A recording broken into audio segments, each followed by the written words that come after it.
தஞ்சை புதிய பஸ் நிலையத்திலிருந்து நேற்று மதியம் மினி பஸ் ஒன்று புறப்பட்டு தஞ்சை பழைய பஸ் நிலையம் நோக்கி வந்து கொண்டிருந்தது.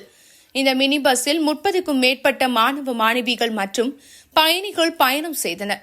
இந்த மினி பஸ் மேரிஸ் கார்னர் பகுதியில் வந்து கொண்டிருந்த போது திடீரென பஸ்ஸின் பின்பக்கத்திலிருந்து அதிக அளவில் புகை வெளியேறியது.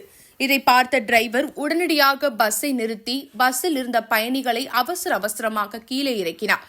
பயணிகளும் பதற்றத்தில் வேகமாக கீழே இறங்கினர்.